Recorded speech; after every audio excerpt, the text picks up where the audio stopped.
Hi hello welcome back to my channel. അപ്പോൾ ഇന്ന് നമുക്ക് നല്ല ടേസ്റ്റി ആയിട്ടും എന്നാൽ നല്ല സിമ്പിളായിട്ട് ഉണ്ടാക്കിയെടുക്കാൻ വേണ്ടി പറ്റുന്ന നല്ല അടിപൊളി ഒരു സ്നാക്കിൻ്റെ റെസിപ്പി കണ്ടാലോ.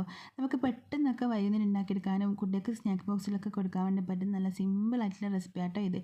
നല്ല ടേസ്റ്റിയും കൂടിയാണ്. അപ്പോൾ ഇതുവരെ ഇതുപോലെ ഒന്ന് ട്രൈ ചെയ്യാത്തിട്ടുണ്ടെങ്കിൽ ഉറപ്പായി നിങ്ങളൊന്ന് ട്രൈ ചെയ്ത് നോക്കുക. ഇഷ്ടമായി കഴിഞ്ഞാൽ ലൈക്ക് ചെയ്യാനും സബ്സ്ക്രൈബ് ചെയ്യാനും ഷെയർ ചെയ്യാനും കമൻറ്റ് ചെയ്യാനും ഒന്നും മറക്കരുത്. അപ്പോൾ നമുക്ക് വീഡിയോയിലോട്ട് പോവാം.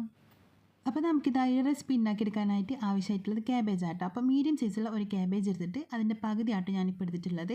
അപ്പോൾ ക്യാബേജൊക്കെ കഴിക്കാൻ മടിയുള്ള കുട്ടികളാണെങ്കിൽ കൂടി നമ്മളിത് ഇതുപോലെ ചെയ്ത് കൊടുത്താൽ ഒരു മടിയും കൂടാതെ കഴിക്കും കേട്ടോ. അവർ അറിയേയില്ല നമ്മളിത് ക്യാബേജ് വെച്ചിട്ട് ഉണ്ടാക്കിയെടുത്താന്നുള്ളത്. അപ്പോൾ നമ്മളിത് ആ ഒരു പകുതി പീസ് ക്യാബേജിനെ ചെറിയ ചെറിയ പീസായിട്ട് ഇതുപോലെ ഒന്ന് കട്ട് ചെയ്തിട്ട് മിക്സിയുടെ ജാറിലേക്ക് ഇട്ട് കൊടുക്കുന്നുണ്ട്. അപ്പോൾ ഇനി നമുക്ക് ഇതൊന്ന് അരച്ചെടുക്കാം കേട്ടോ. അപ്പോൾ 2 കറക്കലൊന്ന് കറക്കിയെടുത്താൽ മാത്രം മതി. നല്ല ഫൈനായിട്ട് അരച്ചെടുക്കേണ്ട. ഇതിലേക്ക് നമ്മൾ വെള്ളമൊന്നും ചേർക്കാനേ പാടില്ല കേട്ടോ. അരക്കുന്ന സമയത്ത് വെള്ളമൊന്നും ചേർത്ത് കൊടുക്കാനേ പാടില്ല. എന്നിട്ട് 2 പ്രാവശ്യം ഒന്ന് കറക്കിയെടുക്കുക. എന്നിട്ട് ഇതുപോലെ ഒന്ന് ആക്കിയെടുത്താൽ മതി കേട്ടോ. നല്ലൊരു തരിതരിപ്പൊക്കെ ഉണ്ടാവണം നമ്മളിത് അരച്ചെടുക്കുന്ന സമയത്ത്. നല്ല ഫൈനായിട്ട് അരച്ചെടുക്കാൻ പാടില്ല കേട്ടോ. ഇതുപോലെ നമ്മളിങ്ങനെ തൊട്ട് നോക്കുന്ന സമയത്ത് ഇതുപോലെ ഇങ്ങനെ ഒരു തരിതരിപ്പുള്ള പോലെ ചെറുതായിട്ട് നമ്മളിങ്ങനെ നുറുക്കിയിടൂലേ, അതുപോലെ ഉണ്ടാവണം കേട്ടോ. ഇപ്പോൾ ഇത് റെഡി ആയിട്ടുണ്ട്. ഇനി നമുക്ക് ഇത് വേറൊരു പാത്രത്തിലേക്ക് മാറ്റി കൊടുക്കാം. അപ്പോൾ നമ്മളിത് അരച്ചെടുത്ത ക്യാബേജ് ഒരു പാത്രത്തിലേക്ക് മാറ്റി കൊടുത്തിട്ടുണ്ട് കേട്ടോ. ഇനി നമുക്ക് അതേ മിക്സിഡ് ജാറിലേക്ക് തന്നെ ഒരു സവാളയുടെ പകുതി മതിയാവും കേട്ടോ. ചെറുതാണെങ്കിൽ ഒന്ന് മൊത്തത്തിൽ അങ്ങ് ഇട്ട് കൊടുക്കുക. വലുതാണെങ്കിൽ പകുതി മതിയാവും. അതിൻ്റെ കൂടെ തന്നെ ചെറിയൊരു പീസ് ഇഞ്ചി, 3-4 വറ്റൽ മുളക്, നമ്മൾ ചുവന്ന മുളകിൽ അത് ഇട്ട് കൊടുക്കുക. നമ്മൾ എരിവിനനുസരിച്ചിട്ടാണ് ഇട്ട് കൊടുക്കേണ്ടത്. ഇനി ഇതിലേക്ക് നമുക്ക് കുറച്ച് കറിവേപ്പിലയും അതിൻ്റെ കൂടെ തന്നെ ഒരു പച്ചമുളകും കൂടി ഇട്ട് കൊടുക്കുക കേട്ടോ. നിങ്ങൾക്ക് എരിവ് ഇഷ്ടമാണെങ്കിൽ മാത്രം ചേർത്ത് കൊടുത്താൽ മതി പച്ചമുളക്. നമ്മളിപ്പം വറ്റൽമുളക് ചേർത്ത് കൊടുത്താൽ നന്നായിട്ട് എരിവുണ്ടാവും. അതുകൊണ്ട് തന്നെ വേണമെന്നുണ്ടെങ്കിൽ മാത്രം ചേർത്ത് കൊടുത്താൽ മതി കേട്ടോ. നിർബന്ധമൊന്നുമില്ല.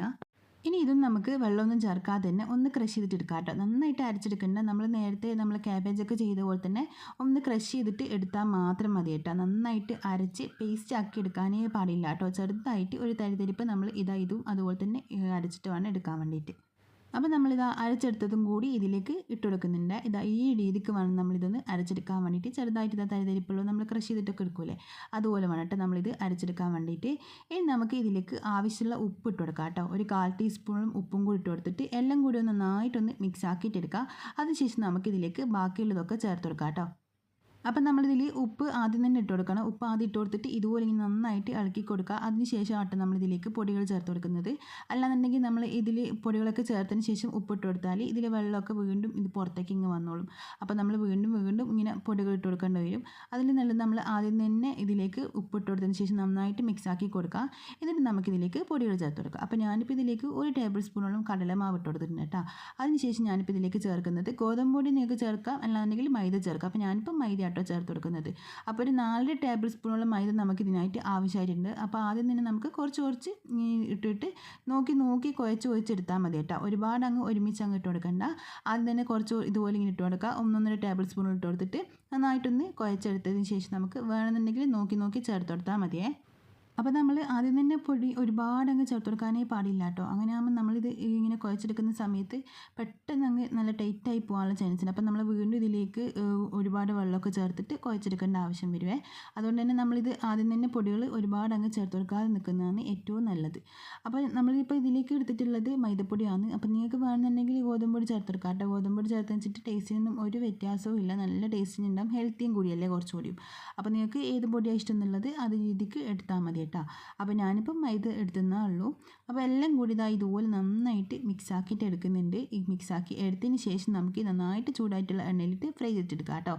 അപ്പം ഇതിപ്പം എല്ലാം കൂടി നന്നായിട്ട് മിക്സാക്കി എടുത്തിട്ടുണ്ട്. ഇനി നമുക്കിതിലേക്ക് ഒരു പിഞ്ച് ബേക്കിംഗ് സോഡ ചേർത്ത് കൊടുക്കാം കേട്ടോ. അപ്പോൾ അതും കൂടി ചേർത്തിട്ട് നന്നായിട്ടൊന്ന് മിക്സാക്കി എടുക്കുക. അപ്പം നമ്മളിത് ഉണ്ടാക്കിയെടുക്കുന്ന ആ ഒരു സമയത്ത് ചേർത്ത് കൊടുത്താൽ മതിയേ.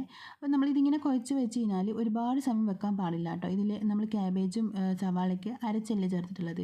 അതുകൊണ്ട് തന്നെ അതിലെ വെള്ളമൊക്കെ പുറത്തേക്ക് വീണ്ടും നന്നായിട്ട് വരും. അതുകൊണ്ട് തന്നെ നമ്മൾ പെട്ടെന്ന് ഇത് ഉണ്ടാക്കിയിട്ട് എടുക്കണം കേട്ടോ. ഇതുപോലെ മിക്സാക്കി കഴിഞ്ഞാൽ പെട്ടെന്ന് അങ്ങ് ഉണ്ടാക്കിയിട്ട് എടുക്കണം. ഇപ്പം ഇതെല്ലാം കൂടി നന്നായിട്ട് മിക്സാക്കി എടുത്തിട്ടുണ്ട്. ഇനി നമുക്ക് ഇതൊരു സൈഡിലേക്ക് മാറ്റി വെച്ചിട്ട് ഒരു പാത്രം ഒന്ന് ചൂടായി വന്നാൽ അതിലേക്ക് ഓയിലോ വെളിച്ചെണ്ണയോ നിങ്ങൾക്ക് ഇഷ്ടമുള്ളത് ഏത് വേണമെങ്കിലും എടുക്കാം കേട്ടോ. അപ്പോൾ ഞാനിപ്പോൾ ഒരു പാത്രം വെച്ചിട്ട് അത് ചൂടായി വന്നപ്പോൾ അതിലേക്ക് ഓയിൽ ഒഴിച്ചെടുക്കുന്നുണ്ട്. ഓയിൽ നന്നായിട്ട് ചൂടായി വന്നതിന് ശേഷം നമുക്ക് ചെറിയ ബോൾസ് ആക്കിയിട്ട് എടുത്തിട്ട് കൈ വെച്ചിട്ടൊന്ന് പരത്തിയിട്ട് ഇതിലേക്ക് ഇട്ട് കൊടുക്കാം. ഇപ്പോൾ ഓയിൽ നന്നായിട്ട് ചൂടായി വന്നിട്ടുണ്ട്. ഇനി ഇതിലേക്ക് നമുക്ക് കുറച്ച് മാവ് എടുത്തിട്ട് ഇതുപോലെ ഇങ്ങനെ ഇട്ട് കൊടുക്കാം കേട്ടോ. അപ്പോൾ ആദ്യം ഓയിൽ നന്നായിട്ട് ചൂടാക്കി എടുക്കുക. അതിനുശേഷം മീഡിയം ടു ലോ ഫ്ലെയിമിലേക്ക് വെച്ചെടുക്കുക കേട്ടോ. അല്ലാന്നുണ്ടെങ്കിൽ പെട്ടെന്ന് അങ്ങ് കരിഞ്ഞു പോവും. അപ്പോൾ നമ്മൾ ഈ മീഡിയം ടു ലോ ഫ്ലെയിമിലാകുമ്പം ഇതങ്ങ് ഉൾഭാഗം നന്നായിട്ട് വെന്ത് കിട്ടിയിട്ട് മാത്രമേ ഇതിൻ്റെ കളറൊക്കെ അങ്ങ് മാറി വരും കേട്ടോ. ഒരുപാട് സമയം എടുക്കില്ല, പെട്ടെന്ന് തന്നെ അങ്ങ് റെഡിയാക്കിയിട്ട് എടുക്കാൻ വേണ്ടി പറ്റും. അപ്പോൾ നമ്മൾ ഇതുപോലെ ഇങ്ങനെ ചെറിയ ചെറിയ ബോൾസ് ആക്കിയിട്ട് വെച്ചാൽ നമുക്ക് പെട്ടെന്ന് ഇതിങ്ങനെ ഉണ്ടാക്കിയിട്ട് ഇതിലേക്ക് ഇട്ട് കൊടുക്കാൻ വേണ്ടി പറ്റുമേ. അത് കുറച്ച് ബോൾസ് ആക്കിയിട്ട് ചെറുതായിട്ട് എടുക്കുക. എന്നിട്ട് അതിനുശേഷം നമ്മൾ കൈ വെച്ചിട്ട് തന്നെ ഒന്ന് പരത്തി കൊടുത്താൽ മതി. അപ്പം ഒരുപാട് സമയം എടുക്കില്ല, പെട്ടെന്ന് തന്നെ നമുക്കിത് ഇതുപോലെ ഇങ്ങനെ ആക്കിയിട്ടെടുക്കാൻ പറ്റുമേ. ഇനി നമുക്കിതൊരു സൈഡ് ഭാഗം ഒന്ന് കളറൊന്ന് മാറി വന്നാലും തിരിച്ചിട്ട് കൊടുക്കാം. അപ്പോൾ ഇപ്പോൾ ഇതാ ഈ ഒരു സൈഡ് ഭാഗം ഒന്ന് കളറൊക്കെ മാറി വന്നിട്ടുണ്ട് കേട്ടോ. ഇനി നമുക്കിതിങ്ങനെ തിരിച്ചിട്ട് കൊടുത്തിട്ട് ആ ഒരു ഭാഗം കൂടി ഒന്ന് കളറൊന്ന് മാറ്റിയെടുക്കുക. അപ്പോൾ രണ്ട് സൈഡ് നന്നായിട്ടൊരു ഗോൾഡൻ ബ്രൗൺ കളറായിട്ട് വരണേ. ആ ഒരു സമയത്ത് നമുക്കിത് എണ്ണയിൽ നിന്ന് മാറ്റി കൊടുത്താൽ മതി കേട്ടോ. അപ്പോൾ ഒരുപാട് സമയം എടുക്കില്ല, നമ്മൾ ഇതിലേക്ക് അങ്ങനെ കാര്യമായിട്ടൊന്നും ചേർത്തിട്ടില്ല. അതുകൊണ്ട് തന്നെ എല്ലാം പെട്ടെന്ന് കുക്ക് ചെയ്തിട്ട് വരുന്ന സാധനങ്ങളല്ലേ ഉള്ളൂ. അതുകൊണ്ട് തന്നെ പെട്ടെന്ന് അങ്ങ് കളറങ്ങ് മാറി വരും, ഒരുപാട് സമയം എടുക്കില്ല കേട്ടോ. അപ്പം നമ്മളിതാ ഈ ഒരു ഭാഗം കൂടിയും എല്ലാം ഇതുപോലെ ഇങ്ങനെ തിരിച്ചിട്ട് കൊടുത്തിട്ടുണ്ട് കേട്ടോ. എന്നിട്ട് രണ്ട് സൈഡും നമുക്ക് വേണമെന്നുണ്ടെങ്കിൽ ഒന്നുകൂടി ഒന്ന് തിരിച്ചും മറിച്ചിട്ട് കൊടുത്തിട്ട് കളർന്ന് നന്നായിട്ട് മാറ്റിയെടുത്തതിന് ശേഷം നമുക്കിത് എണ്ണയിൽ നിന്ന് മാറ്റി കൊടുത്താൽ മതിയേ. അപ്പോൾ ഒരുപാട് സമയം വെച്ചിട്ട് അങ്ങ് കരിച്ചെടുക്കാനേ പാടില്ല കേട്ടോ. അങ്ങനെ നമ്മൾ ഈ ഒരു റെസിപ്പിയുടെ ടേസ്റ്റ് തന്നെ അങ്ങ് മാറിപ്പോവും, മൊത്തത്തിൽ അങ്ങ് കരിഞ്ഞു പോവേ. അപ്പോൾ ഇതുപോലെ ഇതാ കളറൊക്കെ നന്നായിട്ട് മാറി വന്നിട്ടുണ്ട്. നമ്മൾ വീണ്ടും തിരിച്ചും മറിച്ചിട്ട് കൊടുത്തിട്ട് നന്നായിട്ട് കളർന്ന് മാറ്റിയെടുത്തതിന് ശേഷം നമുക്കിത് എണ്ണയിൽ നിന്ന് മാറ്റി കൊടുക്കാം കേട്ടോ. ഇപ്പോൾ ഇതാ ഇത് റെഡിയായി കിട്ടിയിട്ടുണ്ട് കേട്ടോ. നല്ല കറുമുറാന്ന് നമ്മൾ ഇതുപോലെ ഇങ്ങനെ പ്രസ് ചെയ്ത് കൊടുക്കുന്ന സമയത്ത് ഇങ്ങനെ പൊങ്ങി വരും കേട്ടോ. ആ ഒരു പരുവായി കഴിഞ്ഞാൽ നമുക്കിത് എണ്ണയിൽ നിന്ന് മാറ്റി കൊടുക്കാം.